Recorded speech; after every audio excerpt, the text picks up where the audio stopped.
हम आपको ठोकेंगे और तोड़ेंगे। जी हाँ, बिल्कुल सही सुना आपने। और ये पाकिस्तान के लिए मैं वाक्य कह रहा हूं। 22 अप्रैल को पहलगाम की अवानवी घटना मानवता को शर्मसार करने की है। धर्म पूछा, पहचान पूछा, पैंट खुलवाकर पहचान सुनिश्चित की और पॉइंट ब्लैंक से गोली मार दी।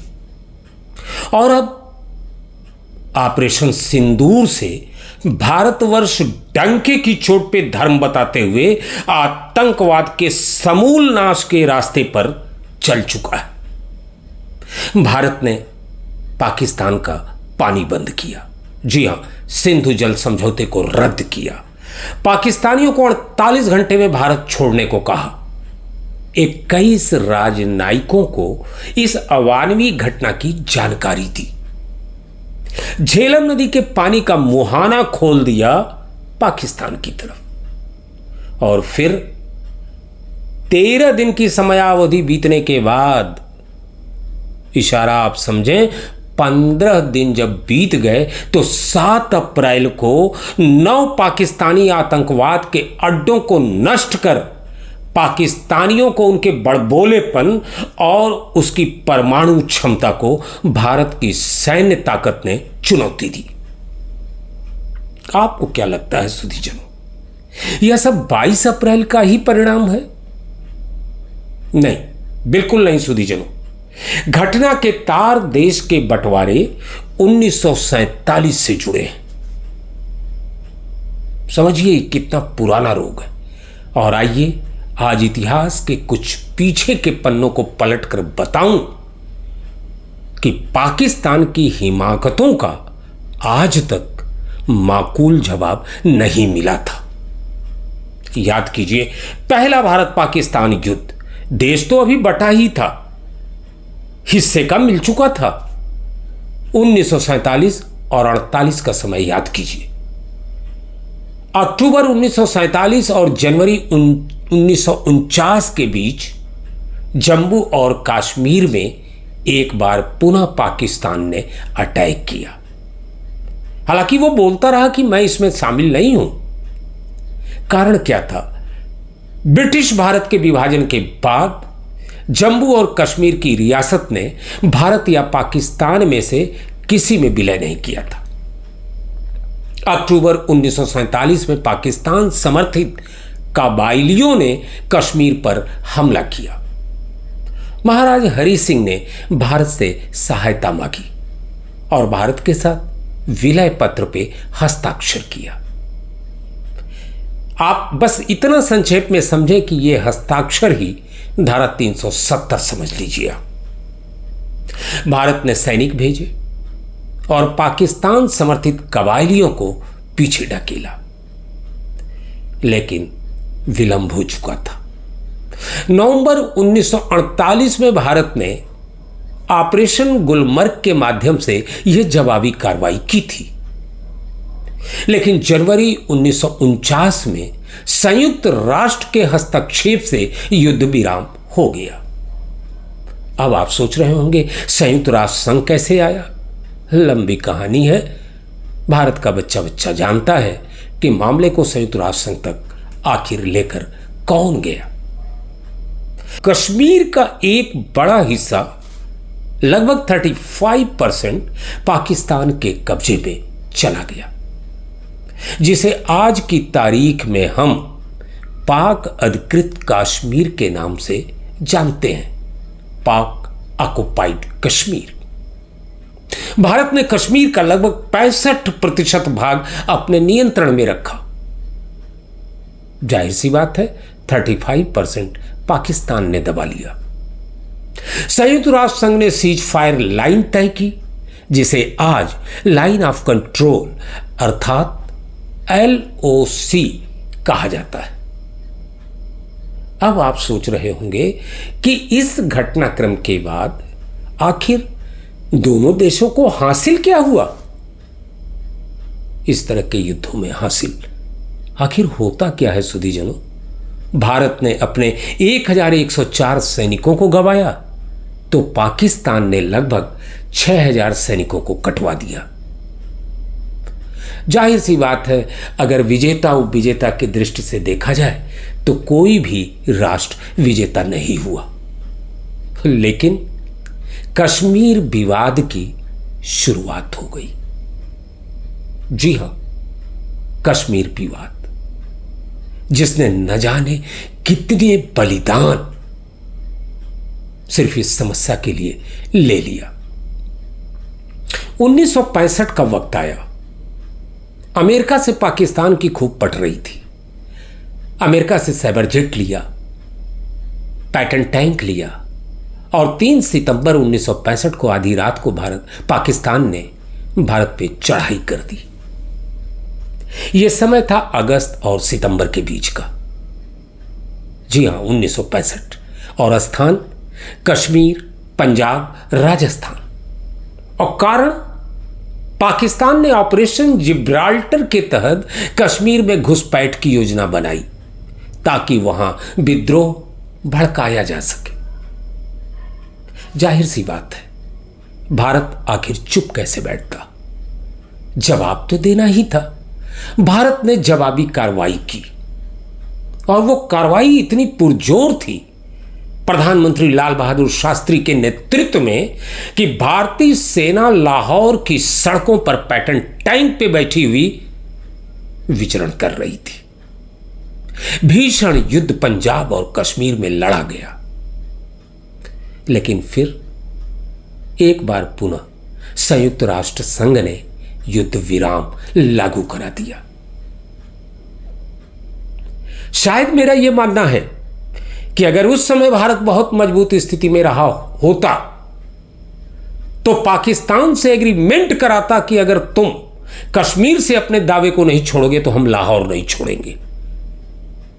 लेकिन ऐसा हो न सका क्योंकि भारत बहुत मजबूत स्थिति में संपूर्ण विश्व के अंतर्गत नहीं था। रशिया ने मध्यस्थता की भूमिका निभाई। ताशकंद समझौता 10 जनवरी 1966 के तहत हुआ और यह तय किया गया कि दोनों देश युद्ध के पूर्व की स्थिति में लौट जाए। चोट पहुंचाने वाली घटना है। सैनिक तो मरे होंगे ना, आखिर उनकी शहादत का क्या हुआ? दोनों देशों के 3000 से अधिक सैनिक मारे गए। भारत ने पाकिस्तान के 1920 वर्ग किलोमीटर के क्षेत्र पे कब्जा किया, लेकिन अफसोस वह जमीन भी समझौते के तहत लौटानी पड़ी। और इतना ही नहीं हुआ, हमने अपने प्राइम मिनिस्टर को भी इस समझौते के बाद खो दिया। वो एक अलग मिस्ट्री है, उसके डिटेल में मैं नहीं जाऊंगा। तीसरा युद्ध फिर भारत पाकिस्तान के बीच हुआ 1971 में। अवधि 3 सितंबर से 16 दिसंबर तक 1971। स्थान पूर्वी पाकिस्तान, जो कि आज की तारीख में बांग्लादेश है, और पश्चिमी पाकिस्तान। कारण क्या था यह भी जान लेना जरूरी है सुधीजनों। पाकिस्तान में पूर्वी हिस्से, जो अब बांग्लादेश है, उसमें भाषाई और राजनीतिक भेदभाव के कारण एक आंदोलन खड़ा हुआ। शेख मुजीबुर रहमान ने उस पूर्वी पाकिस्तान के आंदोलन की अगुवाई की। भयंकर कत्लोगारत शुरू हुआ। पाकिस्तानी सेना द्वारा बांग्लादेशी नागरिकों पे दमन और जुल्म की इंतहा कर दी गई, जिससे लगभग 1 करोड़ शरणार्थी भारत की तरफ पलायन कर गए। और जाहिर सी बात है, पड़ोस में इतना कुछ हो रहा हो तो भारत चुप बैठे, यह संभव नहीं था। उस समय हमारी प्रधानमंत्री श्रीमती इंदिरा गांधी जी हुआ करती थी। भारत ने शरणार्थी संकट और मानवीय अधिकारों के उल्लंघन के आधार पर पूर्वी पाकिस्तान में सैन्य कार्रवाई की। पश्चिमी सीमा पर पाकिस्तान ने पहले हमला शुरू किया 3 दिसंबर को। भारत ने समुद्र के रास्ते पश्चिमी पाकिस्तान का जल मार्ग रोका, हवा में एयर मार्ग रोका, और स्थिति ये थी कि पश्चिमी पाकिस्तान के सैनिक जो पूर्वी पाकिस्तान में गए थे चूहेदानी में फंस गए। परिणाम क्या हुआ? 93,000। जी हां, पूरी दुनिया में ऐसा दृष्टांत नहीं मिलता जहां 93,000 सैनिकों ने विदाउट वन बुलेट फायर किए घुटने टेक दिए। पतलूनें आज भी टंगी हैं। पाकिस्तान को याद दिलाने के लिए यह संख्या छोटी नहीं, बहुत बड़ी संख्या। लेकिन फिर वही सवाल कि आखिर इस युद्ध में या समर्पण के युद्ध में हासिल क्या हुआ? 16 दिसंबर को पाकिस्तान ने पूर्वी मोर्चे पे आत्मसमर्पण किया। 93,000 पाकिस्तानी सैनिक युद्ध बंदी बना लिए गए और दुनिया के दृश्य पटल पे, मानचित्र पे एक नए देश का अभ्युदय हुआ, बांग्लादेश। पाकिस्तान की जाहिर सी बात है बहुत करारी हार हुई। वो कौन हीरो था जिसने 93,000 पाकिस्तानी सैनिकों को घुटने टिकवाए थे? जी हां, जनरल मानेक शाह, जिनको बाद में चलकर फील्ड मार्शल की उपाधि से भारत सरकार ने नवाजा। भारत लगभग 3,900 सैनिकों को सिर्फ इस आत्मसमर्पण वाले युद्ध में गंवा बैठा। पाकिस्तान ने 8,000 से लेकर 9,000 सैनिकों तक के सर उतरवा लिए, खाली पूर्वी पाकिस्तान को अपने देश का अंग बनाए रखने की जिद में। अब भारतवर्ष ने पाकिस्तान के 2 टुकड़े कर दिए थे। भारतवर्ष यह सोच रहा था कि शायद इस समस्या का अंत हो गया, क्योंकि अब ये छोटे राष्ट्र में तब्दील हो गए। इनकी सैन्य शक्ति घट गई और ये दोनों देश अब भारतवर्ष से टकराने की स्थिति में नहीं है। हां, ये एकमात्र बात 1947 से लेके 1971 आते आते पश्चिमी पाकिस्तान को समझ में आ गई और उसने 1971 से अपने भारतवर्ष से टकराने के तरीके को बदल दिया। मारो और भागो, गुरिल्ला वार। 1971 के इस आत्मसमर्पण वाले युद्ध को मैं आत्मसमर्पण का युद्ध कहता हूं इसे बार बार, क्योंकि ये उसी के रूप में जाना भी जाता है। भारत ने पाकिस्तान के 15,010 वर्ग किलोमीटर के क्षेत्र पे कब्जा कर लिया था। अब पाकिस्तान की डायरेक्ट युद्ध लड़ने की स्थिति नहीं थी, भारत से वो टकरा नहीं सकता था। लिहाजा उसने एक अलग तरीका बनाया।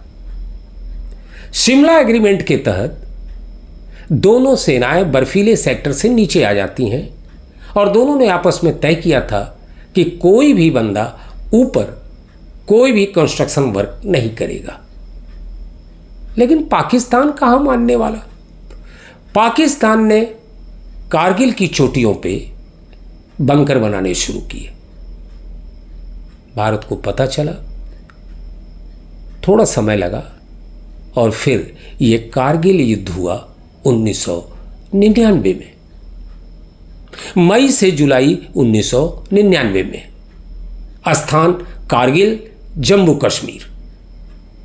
और कारण पाकिस्तानी सेना और घुसपैठियों ने भारतीय क्षेत्र में एलओसी को पार किया था। कठिन लड़ाई थी। दुनिया के कठिनतम लड़ाइयों में कारगिल के इस युद्ध की गणना की जाती है। दुश्मन ऊंचाइयों पे था। भारतीय सेना को नीचे से ऊपर का सफर तय करते हुए उनके ऊपर काबू पाना था। जाहिर सी बात है कि इस कार्रवाई में हमने अपने सैनिकों को खोया। लेकिन दिलचस्प बात आपको सुधीजनों बताता चलूं, भारतीय सेना कारगिल को युद्ध की संज्ञा नहीं देती। वह कहती है कि एक छोटा सा ऑपरेशन था जो हमने किया और स्थितियों पे काबू पाया। उस ऑपरेशन का नाम था विजय ऑपरेशन। ये 4 युद्ध ने भारतवर्ष को आर्थिक रूप से कितना तोड़ा होगा, यह आप सहज अंदाजा लगा लें सुधीजनों। फिर कारण क्या था? क्या भारतवर्ष टोटल इस कार्यक्रम को, घटनाक्रम को, इस समस्या को क्या समाप्त नहीं कर सकता था? नहीं, एक बात आप समझते चले, निश्चित तौर पे जो सरकारें थीं इन 4 युद्धों के बीच में, उनका भाव पाकिस्तान में रहने वाले मजहब के लोगों से और भारतवर्ष में उसी मूल के रहने वाले लोगों के प्रति कुछ ज्यादा था। इसलिए वो पैनापन दिखाई नहीं देता है जो पैनापन समस्या को समाधान करने के लिए दिखाया जाना चाहिए था।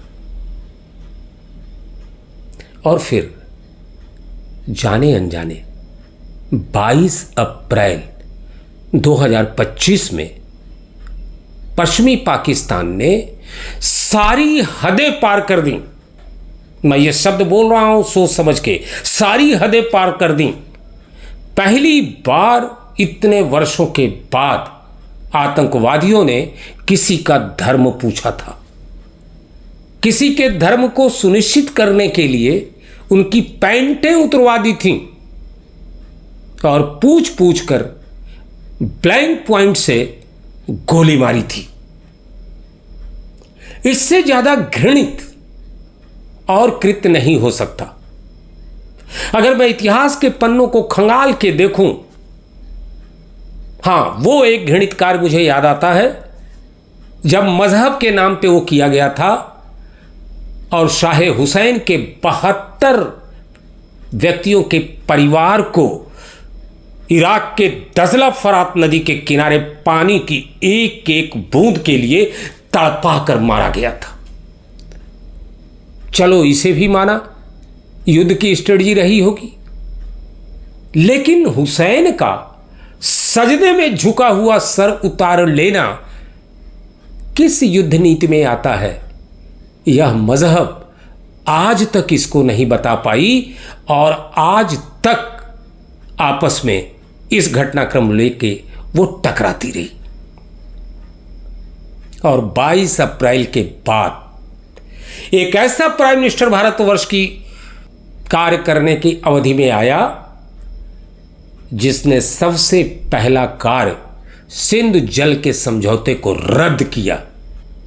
यह बहुत पहले भी और सरकारों को याद आ जाना चाहिए था, लेकिन ऐसा हुआ नहीं। और फिर ऐसा लगा जैसे कि इतिहास अपने को इतने लंबे वर्षों के बाद याद कर रहा है। शायद इतने वर्षों के बाद हुसैन की आत्मा शायद संतृप्त हो रही होगी जब जिस मजहब ने सर उतारा शाह हुसैन का, उसको खुद पानी की एक एक बूंद के लिए तड़पने का अवसर उसके सामने आकर खड़ा हो गया। आज की तारीख में 7 मई को 9 ठिकानों पे भारत ने अटैक किया और सिर्फ अपने शीर्षक को याद करते हुए मैं अपना ये वीडियो समाप्त करूंगा, बताते हुए कि भारतवर्ष मेरे समझ से क्या क्या करने वाला है कि सबसे पहले हम ठोकेंगे और फिर हम तुमको तोड़ेंगे। सबसे पहला कार्य भारतवर्ष पाकिस्तान के आतंकवादी स्थानों को, ठिकानों को एकदम से नेस्त नाबूद करेगा और जितने भी पनाह लिए हुए आतंकवाद के सरगना हैं उनको जमी दोज करेगा। पाकिस्तान मान गया तो अच्छी बात है। अगर इससे भी आगे बढ़ के उसने हिमाकत की तो दूसरा एक्शन जो मैं समझ रहा हूं, पाकिस्तान की जितने भी मिलिट्री बेस हैं उनको भारतीय सैन्य शक्ति बंजर बना देगी।